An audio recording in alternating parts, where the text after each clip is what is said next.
Samsung A04 model. இந்த mobile already பார்த்தீங்கன்னா வெளிலேருந்து வந்தது தான். ஆல்ரெடி டிஸ்பிளே மாற்றிருக்காங்கன்ற மாதிரி தான் தெரியுது.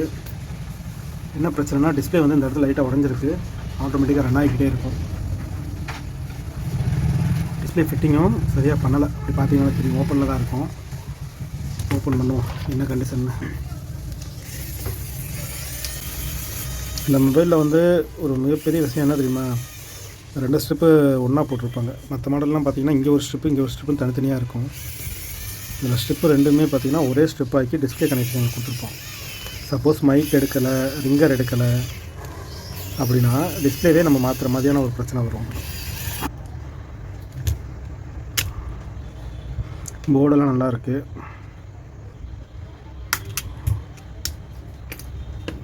சிசியும் நல்லா தான் இருக்குது. பார்த்தீங்களா, இந்த போர்டுக்குரிய எல்லா கனெக்டரும் இதுக்குள்ளே போய் டிஸ்பிளே வழியாக தான் மேலே வரும். ஸோ இந்த ஒரு கனெக்டரில் தண்ணி பட்டுருச்சு அப்படின்னா இதை ரெடி பண்ண முடியாத பட்சத்தில் இந்த டிஸ்பிளேவும் சேர்த்து மாற்றணும். மற்ற மாடலில் டிஸ்பிளே தனியாக இருக்கும், கனெக்டர் தனியாக இருக்கும்.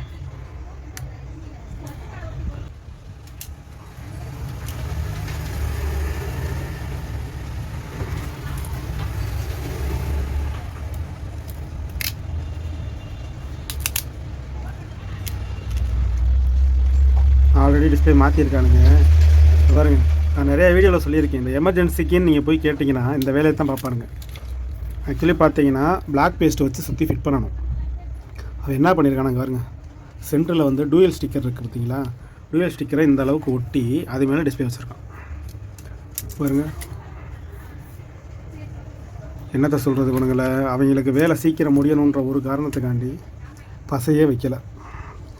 சுற்றி எட்ஜு பாருங்கள், அவ்வளோ கிளியராக இருக்குது. ஒரு போட்டு பசை வைக்கல அதில் பாருங்க.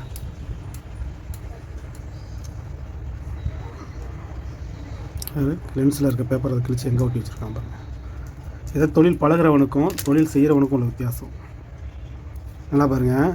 பசை ஏதாவது இருக்குன்னு பார்த்தீங்களா, ஒரு இடத்துல பசை இருக்காது. இது ஃபுல்லுமே ஏற்கனவே ஃபஸ்ட்டு இருந்த பசை, அதையே க்ளீன் பண்ணலை. எடுக்கும்போது வரும் பாருங்கள். இப்போ இதுக்கெலாம் சோம்பேறித்தனை பட்டுக்கிட்டு இந்த மாதிரி டூயல் பேஸ்ட் ஸ்டிக்கரை போட்டு ஒட்டி விட்றானுங்க.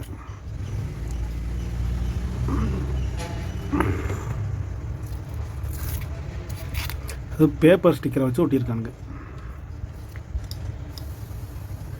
இதை ஒட்டி ரப்பர் பேண்டை போட்டு 2 நாளைக்கு கழிச்சு கழட்டிக்கோங்கன்னு சொல்லி கொடுத்துருது. 2 நாள் கழிச்சு இந்த பசை காஞ்சு போயிடும். இந்த பேப்பர்லாம் என்ன ஆகும்னா, நீ டிஸ்பிளேயில் படம் பார்க்கும்போது சூடாகும். இது ஃபுல்லாக சூடானதும் அப்படி இதாயிரும் பாருங்க. அந்த பேஸ்ட் ஏதாவது இருக்காது, காஞ்சி போச்சு.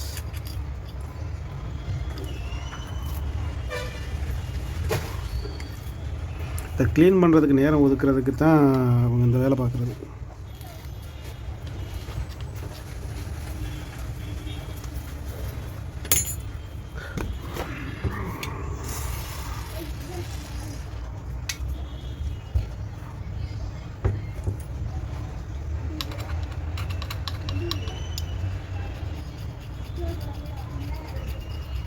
ஏன் ஒரு வேலைக்கு 2 வேலைன்றது, எவனோ பழகிறவன் இந்த வேலையை பார்த்து விட்ருவான். அடுத்த வேலை பார்க்குற ஆளுக்கு இவ்வளோ ரிஸ்க்கு.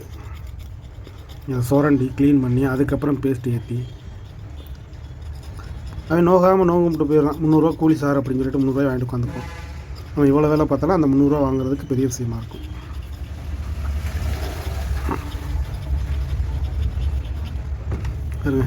இப்போ இதோட நம்ம டிஸ்பிளே ஒட்டணும்னு வச்சுக்கோங்க, உள்பகுதியில் பிட்னிங் உட்காரவே உட்காராது. எவ்வளோ பேப்பர் இருக்குது பாருங்கள். ஒரு வேலைக்கு 2 வேலை. இதையும் க்ளீன் பண்ணி சுற்றி திருப்பியும் க்ளீன் பண்ணணும். இல்லைனா டிஸ்பிளே வெளியே தள்ளிக்கிட்டு நிற்கும்.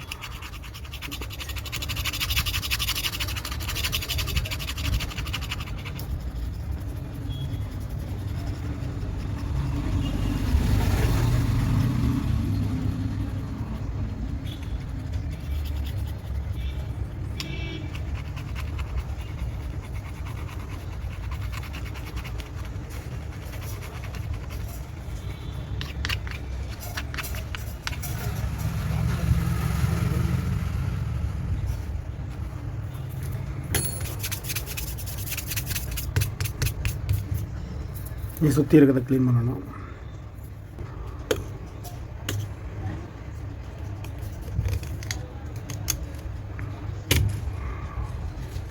இருக்கிற மண்ணு ஃபுல்லாக அதில் தான் இருக்குது.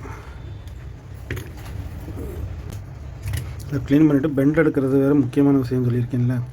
திருப்பி டிஸ்பிளே மாட்டினா பெண்ட் ஆகுமான்றதையும் பார்த்துட்டு ஃபிட் பண்ணணும்.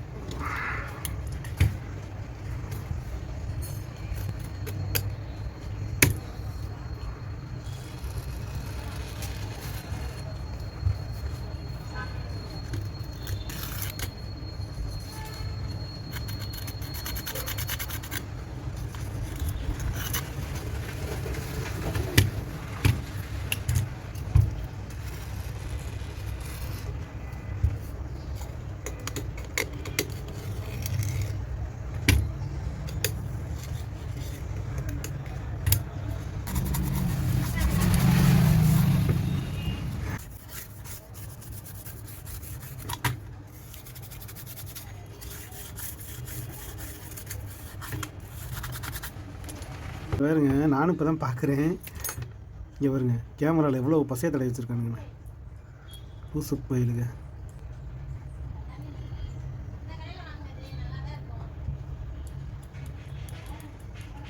இப்படித்தான் அரை வர வேலை பார்த்துக்கிட்டு அடுத்த மேலே தலையை தூக்கி போடுறாங்க. ஃபுல்லாக இருக்க அரசு இருக்குது.